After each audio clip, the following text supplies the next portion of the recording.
DA, arrear और अन्य लंबित भत्तों को लेकर अब संयुक्त कर्मचारी महासंघ की ओर से सरकार के खिलाफ मोर्चा खोल दिया गया है।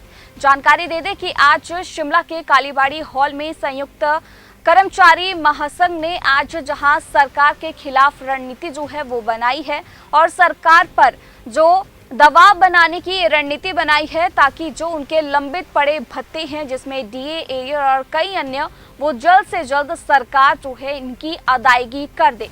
इसी को लेकर आपको जानकारी दे दें कि संयुक्त कर्मचारी महासंघ के अध्यक्ष और महासचिव की ओर से ये भी कहा गया कि सरकार का सबसे पहले सत्ता में आने से पहले ये वादा था कि वो ओपीएस लागू करेंगे, जिसको लेकर भी सरकार ने भेदभाव जो है वो किया है। और इतना ही नहीं, उन्होंने ये भी कहा कि विधायकों और मंत्रियों के वेतनमान को बढ़ाने के लिए सरकार ने जहां बिल्कुल भी समय व्यर्थ नहीं किया, लेकिन कर्मचारियों का जो कर्मचारी है वो दोनों ही सरकारों के कार्यकाल में पीस रही हैं।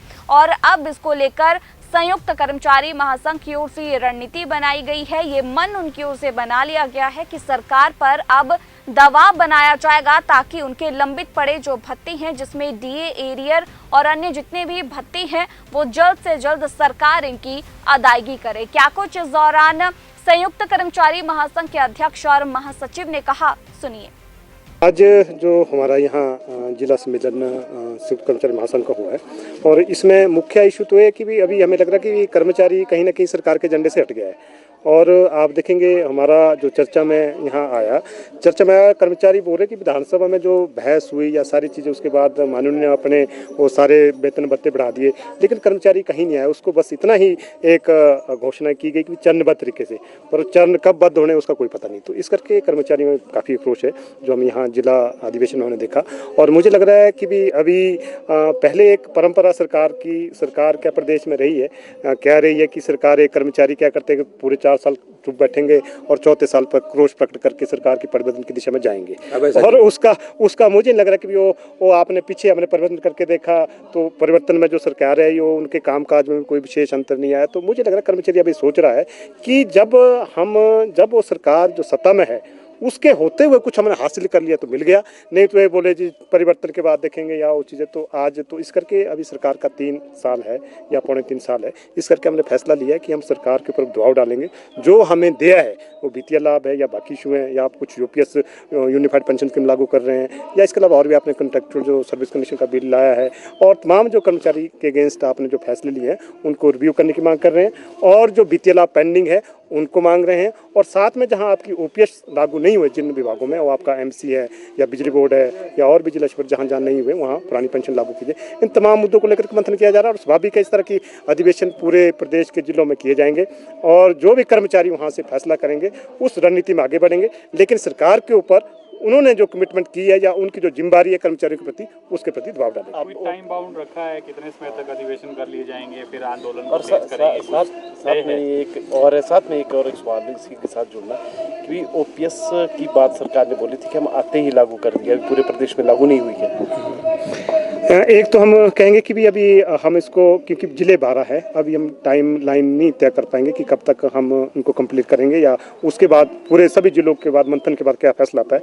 लेकिन जरूर हम जल्दी से जिलों में अधिवेशन में जाएंगे, कोशिश करेंगे कि हम 3 महीनों में जिलों के अधिवेशन खत्म कर लेंगे।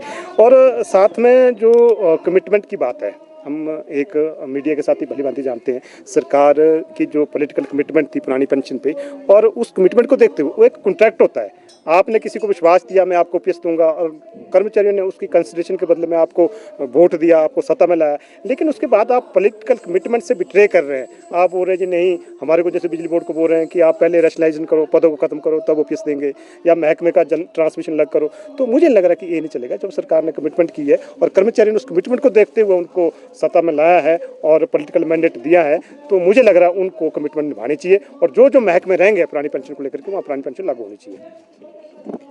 आज संयुक्त कर्मचारी महासंघ का महाधिवेशन जिसका आपने अभी कवरेज भी किया, ये जिला स्तरीय अधिवेशन हो रहा है, ये प्रदेश स्तरीय अधिवेशन नहीं है।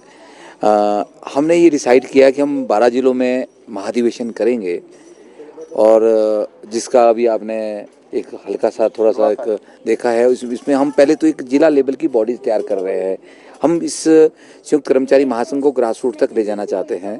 अभी जिला का इसमें चुनाव होगा, हर जिले में हमने इस तरह के कार्यक्रम, बड़े बड़े कार्यक्रम रखे हैं और इसमें जो स्वाभाविक है, जो हमने एक डिमांड चार्टर है, जो कर्मचारियों के मुद्दे हैं, उन मुद्दों को हम जिलाधीश के माध्यम से जो है वो मुख्यमंत्री तक पहुंचाएंगे। 12 जिलों में हम ऐसा कर रहे हैं। उसके बाद अगर तब तक भी सरकार जो हमारे जो मुद्दे हैं, उन मुद्दों पे जो है अगला कोई उसका निदान नहीं होता है, उसको नहीं सुनते हैं, तो मजबूरन कर्मचारी महासंघ जो है संघर्ष की रूपरेखा पे जो है आगे बढ़ेगा। अभी हमारे जो ज्वलंत मुद्दे हैं उसमें सबसे बड़ा मुद्दा है डीए की 13% की अदायगी हो गई है। हमारी 4 किस्तें पेंडिंग है, जिसको लेकर हम चाहते हैं माननीय मुख्यमंत्री तुरंत घोषणा करे और हमारा 2 डीए की किस्तों का पहला भी एरियर बचा हुआ है उसकी अदायगी भी करे, पे कमीशन की अदायगी भी करे और अभी हमारे को कम से कम 2 डीए की किस्तें दे। और इसके साथ हम आगे बढ़ रहे हैं। हमने इस तरह का मेमोरेंडम बनाया है और साथ ही साथ हमारे 4/9/14 के हज़ारों केसेस हर विभाग बोर्ड निगमों में लंबित पड़े। अब 2022 का भी छठा वेतन लागू हुआ है, इसमें जो है 4/9/14 को ख़त्म कर दिया गया है और बहुत से विभागों में ओपीएस लागू नहीं की गई है, जिसमें सबसे बड़ा ज्वलंत उदाहरण हमारा बिजली बोर्ड है, जो सशक्त संगठन हमारे पास है और जिनमें की गई है उसमें भी यूपीएस की तरफ सरकार आगे बढ़ रही है, उसमें भी हमारा विरोध है। और कॉन्ट्रैक्ट की रेगुलेशन पहले 2 बार होती थी, अब 1 बार कर दी, वो भी अभी तक उसमें कोई हलचल आगे नहीं हुई। अगर आपने एक बार कहा कि हम 31 मार्च की डेट को देखेंगे तो 1 अप्रैल से नियमित होने चाहिए थे, उसमें भी अभी 2 महीने और लगने हैं। तो ऐसे अनगिनत जो मामले हैं जिसको लेके हम जो है आज चर्चा कर रहे हैं, यहाँ पे बैठे हुए हैं। चर्चा के बाद हमारी अगली जो रणनीति है उसको भी हम तय कर रहे हैं। अभी हमारे 2-3 हाउसेज की डेटें भी हम जो है जिला वाइज तय करने वाले हैं। जो भी चुनाव होने वाला है दूसरे सत्र में, वो भी आपके सामने आएगा कि किसको यहाँ पे जिला शिमला की कमान दी जाती है। बाकी कुछ और रूपरेखाएं आगे की है, उसको लेके हमारे जो महासचिव अनिल वर्मा जी है वो आपसे रूबरू होंगे। आगे हमारा क्या अख्तियार रहेगा, क्या हमारा प्लान ऑफ एक्शन है। वर्मा जी प्लीज।